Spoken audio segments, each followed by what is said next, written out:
아시겠어요? 네. 그래서 성적표 가져오면 좀 선택과 집중할 수 있는 것들을 내가 좀 상담을 해드릴게요. 물론 다 잘하고 있지만 현실적으로 그건 힘들잖아, 그지? 그래서 남은 두 학기 동안 어디에 조금 더 비중을 두고 공부를 해야 될지를 좀 잡아드리도록 할게요. 이해되셨어요? 그래서 전체적으로 이제 이제 그 다음에 방학 계획 얘기하면서 수업 진도 나가면 될 것 같아. 그래서 전체적인 선생님이 이제 대학에 대한 이런 것들 좀 얘기를 했고, 그 다음에 우리 방학 동안에 이거 쓰기가 보면 되는 거 얘기했으니까 교육비 정말 최소한으로 받고 하는 거라서 좀 이거는 우리가 그런 목적이 아니기 때문에 너희를 정말 공부해서 어떻게든 대학을 좀 잘 보낼 목적으로 이런 걸 하는 거기 때문에 좀 이거를 잘 해서 했으면 좋겠고, 이번 주에 할 일은 이걸 하든 안 하든 내가 방학 때 어떻게 계획을 세워서 할 건지 방학 계획을 지금 잘 세워서 해야 돼. 무슨 말인지 아시겠어요? 이제 마지막이야, 우선이야. 다시 되셨어요? 자, 궁금한 거 질문해. 뭐 자유롭게 질문해도 괜찮아. 궁금한 거 있으면 질문해. 이 교시는 방학 과정 안내하고 수업할 거야. 없어? 특별히 궁금한 거? 없어? 그래서 지금 시기가 조금 그러니까. 자, 보자. 그럼 교재 바로 볼게. 개별적으로 또 상담 날짜 정해서 그때 궁금한 거 있으면 좀 물어보세요. 되셨어요? 힘을 좀 내. 여기 힘이 없어. 왜 내가 너무 막 저기 해서 그래? 자, 봐봐. 교재가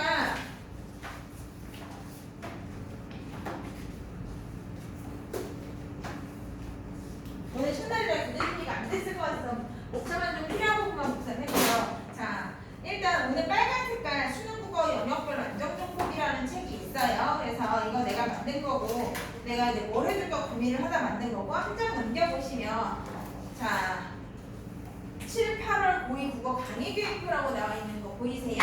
이름 쓰세요. 앞에 이름 쓰시고, 강의교육표라고 나와 있는 거 보이세요?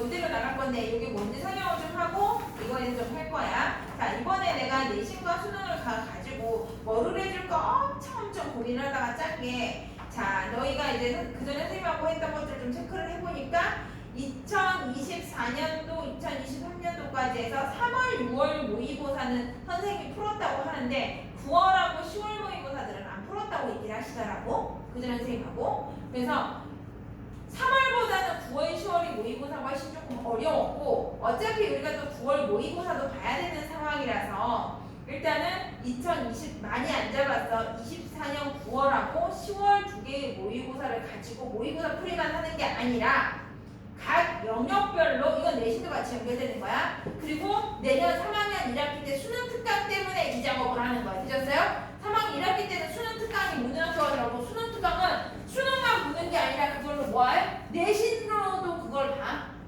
무슨 말인지 아셨어요? 3학년 1학기는 수능 특강이 내신 교재이고 수능 교재야. 되셨어요? 그게 교과서라고. 근데 수능 특강을 받으면 낯선 작품들이 굉장히 많을 거야. 그럼 그 작품들을 스스로 분석할 수 있는 능력들이 좀 있어야 돼서 그런 것 때문에라도 지금 이 과정을 짰다고 보시면 되세요. 되셨어요? 자, 그래서 수능 영역별 풀이법이라고 해가지고, 자, 두 개년의 모의고사를 통해서 각 영역별로 개념을 확인을 하고 그게 어떻게 지금 출제가 되고 있는지 하나씩 볼 거야. 자, 봐봐. 첫 번째 1번이라고 써있는 거 오늘 할 거야. 자, 이론 현대시라고 나와 있어. 그러면 내신이건 수능이건 다 떠나서 현대시가 시험 문제로 출제가 되면 이런 것들이 나온다. 현대시는 이렇게 우리가 처음 보는 현대시도 이런 식으로 분석을 해야 된다 라고 해서 현대시를 갖다가 어떻게 분석하고 어떻게 주제를 찾는지를 하나의 공식화시켜서 알려드리도록 할 거예요. 되셨어요? 자, 그리고 나서 그렇게 보고 나서 다음 시간에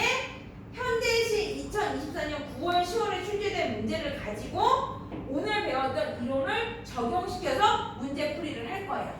이해되니? 자, 그럼 현대시가 끝나고 나면 고전시가에 대해서 지금 고전 시간에 이렇게 분석을 하는 거다. 이렇게 주제를 찾는 거다. 이런 문제들이 출제가 되더라. 라고 이론을 공부하고 또 2024년 9월하고 10월에 모의고사를 가지고 출제된 고전시간 문제를 갖다가 적용해서 분석해보는 것들을 할 거예요. 되셨어요? 그래서 하나의 영역을 고전시, 현대시, 현대소설, 고전소설 영역별로 쪼개가지고 아주 자세하게 그 관례를 어떻게 분석하고 그 관례에서 나오는 문제가 뭐고 출제 요소가 뭐고 이런 식으로 좀 꼼꼼하게 볼 거야. 무슨 말인지 아시겠어요? 양을 많이 치지 않고 이게 돼야 3학년 1학기 때 수능 특강 나왔을 때 그 수능 특강 두꺼워. 그 많은 현대시, 그 많은 문학작품 안에서 너희가 처음 본 작품도 스스로 좀 분석할 수 있는 능력이 생겨. 무슨 말인지 아시겠어요? 그래서 그렇게 잡았고 그 옆에 숙제 모의고사라고 되어 있는 거는 봐봐. 오늘 현대시 분석법 이론은 선생님하고 할 거야. 그리고 그 다음 시간에 보니까 2024년 9월, 10월 현대시 문제를 푼다고 했네? 그러면 오늘 미리 풀어와야 돼? 안 풀어와야 돼? 미안한데 내 수업 시간에는 문제 푸는 시간은 거의 없을 거야. 설명을 많이 할 거야 내가. 무슨 말인지 아시겠어요? 나도 너희 수업 시간에 문제 풀이하고 그러면 되게 편한데 목도 안 아프고 고등학교는 그렇게 할 시간이 없어. 가르쳐줄 게 내가 너무 많아. 그래서 가급적 문제 풀어오는 건 다 숙제로 나갈 거야. 보셨어요? 그래서 옆에 1번이라고 써있는 거에 대한 숙제 이거 해갖고 오시면 돼요. 그래서 지금 뭐야 다음 시간에 이거 풀어갖고 오시면 되고 오늘 살짝 나랑 같이 보긴 할 거야. 자, 그 다음에 그래서 이 지금 선생님이